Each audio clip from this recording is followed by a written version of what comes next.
Black Phone 1 director Scott Derrickson returns for a sequel that the trailers really make you believe this is something completely different and maybe doesn't hold a candle to the first one.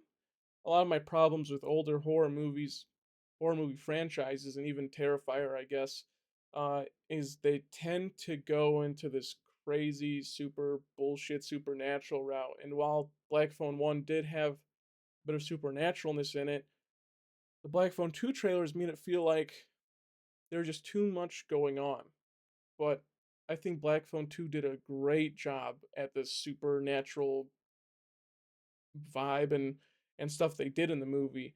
A lot of the good stuff about Black Phone 1 comes from Ethan Hawke's performance, of course, and the bottle movie it sort of was, just being trapped in a basement, this creepy dark atmosphere we're just stuck in for what, an hour and a half. I think Black Phone 2, while getting rid of most of that, still works out amazingly. The setting change from a basement to not only dreams, but the snowy camp in the mountains and the ice lake all work out amazingly. It also looks visually amazing. It's kind of hard to fuck up a snowy looking movie. I reviewed Dead of Winter. That movie looked good. Really good. Black Christmas, a classic. And it looks great on the outside scenes.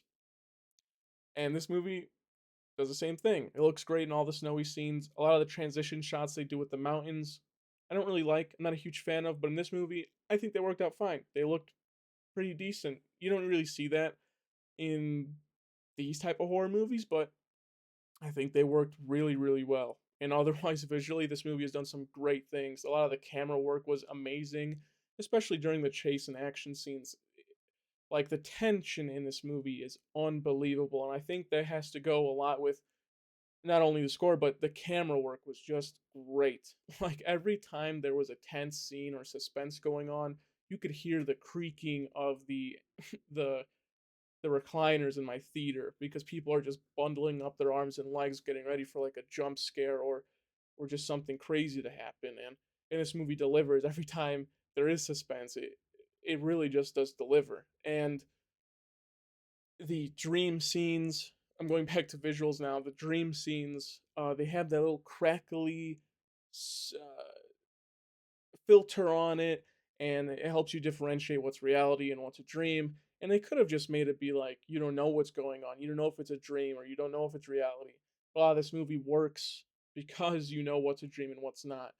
You and not only are the dream scenes so amazing because of the little crackly filter, a lot of the close zoomed in shots on faces and parts of the setting like the windows. The score of this movie is unbelievable. I can't recall how much of this is similar to Black Phone 1 because I haven't watched Black Phone 1 in like a year and a half, and I can't remember the score that well for that movie.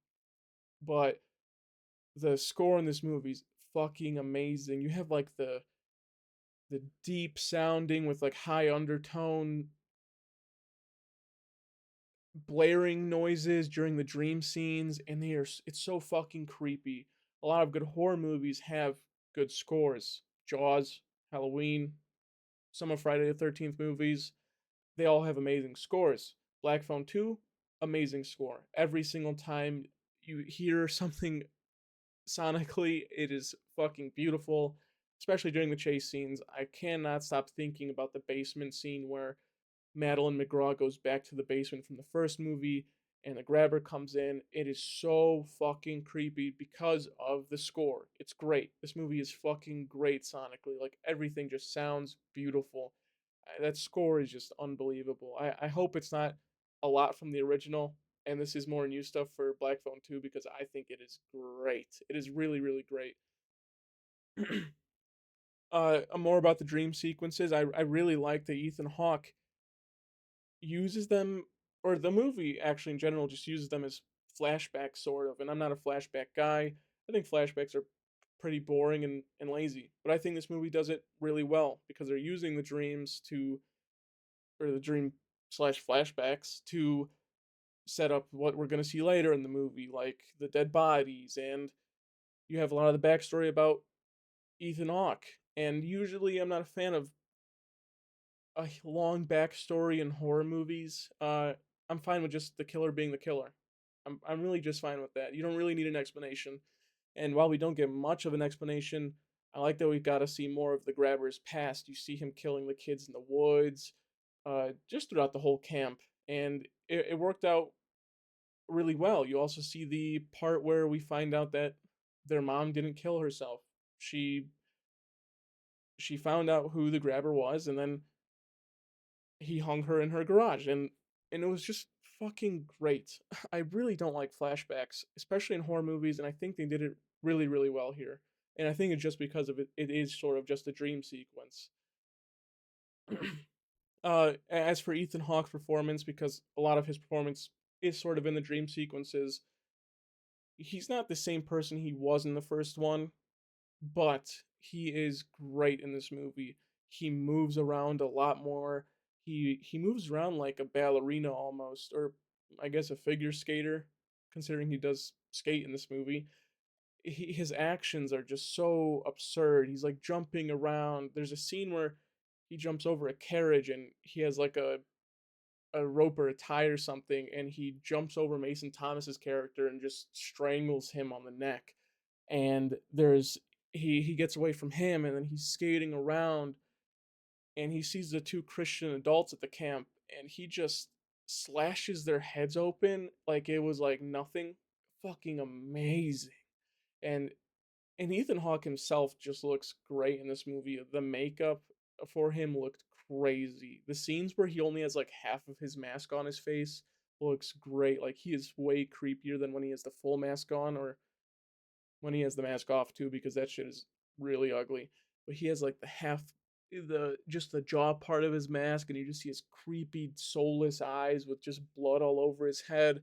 And then there's some other scenes where it's just the top part of the mask above the nose and above, and you don't see his mouth, or you don't see the mouth part of the mask, and instead you just have like this lipless face with all the skin burned off, and you just see his sharp, disgusting teeth on it.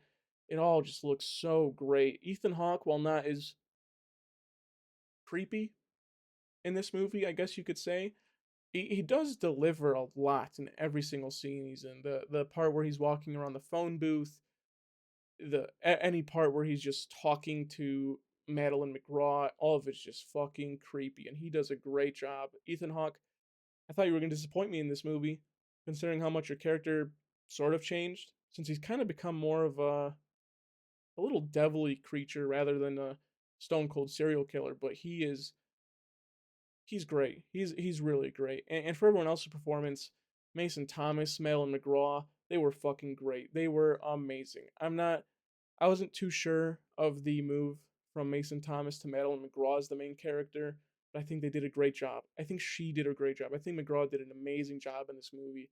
Then you have the additions of Mondo, who I can't remember who he's played by, which sucks. He was great. Probably my favorite character in the movie. Uh, he has this great part in the movie where they're all in the church together, and they're starting to believe everything Madeline McGraw's saying, like the grabber's coming to kill me, and my brother. And he's just on the stage afterwards, after she explains everything, and he's walking around in front of the cross, and he's talking like a pastor would at church, and it is insane. Like his performance during just that scene alone, unbelievable. And I like the script writing as well. I like the way he's moving around with his hands and sort of gesturing like he's talking to a crowd in a church, and he sounds almost inspiring in a way. He does an amazing job at feeling like this pastor Rolly character. I think he did great. Miguel Mora returns in this movie with a sort of bigger role. I really wouldn't have cared if he was in this movie or not. And same goes for Ariana Rivas. I think they're both fine in this movie. I don't think they needed to be in this movie either, but I think they're both fine. They're both fine additions to the movie, and you have that cute scene at the end where Madeline McGraw and Miguel Mora kiss, and then even later, like at the end of the movie, where the family's driving away in the truck, and the dad's talking to Mason Thomas and saying, "Oh, that Mustang girl is cute and whatever," and he's just laughing it off.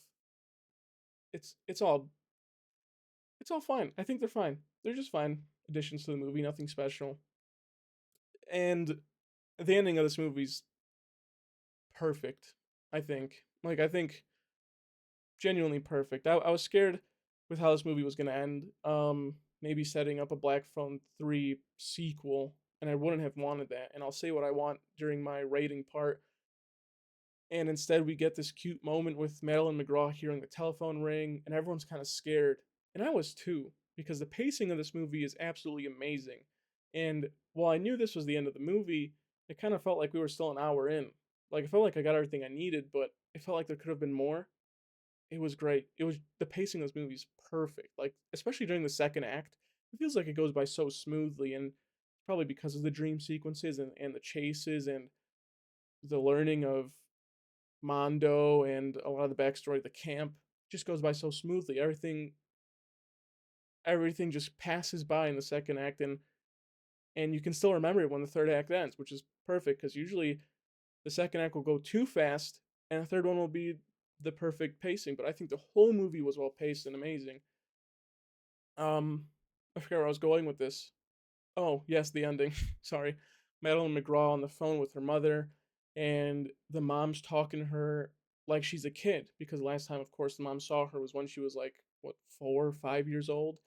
And I like that they have the mom talking to her like like she's a child still, and you have that closure with Madeline McGraw and then even Mason Thomas afterwards, and of course the father finding out that she didn't commit suicide. I like that this movie just feels like it has closure to it. There wasn't a sequel pre-built into this movie. There was nothing. I don't know if there was a post-credit scene. I really hope there wasn't, but I just like the closure of this movie. They could have kept going with another sequel for this movie, and if they wanted to, I think they could because I think Black Phone has become iconic now, and it is kind of our this new generation's Nightmare on Elm Street. Man, and I mean the last Nightmare on Elm Street movie really sucked balls, like a lot of balls. So good thing Black Phone 2 exists because I think it was the perfect replacement for Nightmare on Elm Street. I don't know much else to say. I might have skimmed through a couple things here and there, but everything's right in this movie, and I'll get to that in my rating. Black Phone 2 did everything it should have for a sequel of a horror movie. It was well paced, it looked great, it was well acted, and the script, while a bit cringy during a couple lines, but mostly during the younger people's lines. Uh, all in all, was great. Like almost perfect for a sequel of a horror movie, especially for how bizarre it was trying to be with a lot of the Ethan Hawke becoming this demon creature and haunting people's dreams. It was never too absurd. It just felt like a Black Phone sequel somehow. Scott Derrickson did an amazing job. I can't say I'm surprised. He is the creator of Sinister. He is a horror icon director at this point. He's made the scientifically proven scariest movie ever, which I don't agree with, but it's something. Black Phone 1, which was one of the most popular horror movies of this decade, and now Black Phone 2. I think Scott Derrickson is amazing. He's perfect. And what do I want to see for Black Phone in the future? Well, I don't want to see a sequel like I mentioned earlier. I think a prequel movie or a TV show would work amazingly. And yes, we know who the killer is. We know it's Wild Bill Hunter, where the fuck his name was. I think a sequel or prequel movie would work amazingly. Just call it like Black Phone Camp whatever. I don't really care. I wouldn't mind seeing like just a pure serial killer movie from Scott Derrickson that's a prequel to Black Phone 1, and you get to see him killing the kids and no one really suspecting him while he's there at the camp, and then I guess towards like the last act of the movie, we could get him transitioning into the grabber and him with the white face and the black balloons and the black van. It would have all, and then I guess the movie could end with the mother finding out and then committing suicide. I think it all could work amazingly. I have there's some bright future here with Black Phone, but I think it lies in a prequel more than a sequel. I'm giving this an 8.5 out of 10. I think on a good day, just because of how much this felt like a classic horror movie, this could be a 9 out of 10, but that might be too generous. So I'm going to give Black Phone 2 a higher rating than Black Phone 1, give it an 8.5 out of 10. This was genuinely one of my favorite horror movies of the year. I think October, while I thought was going to be lackluster, It's been an amazing month for horror movies, and hopefully for the last 2 weeks, it goes just as well.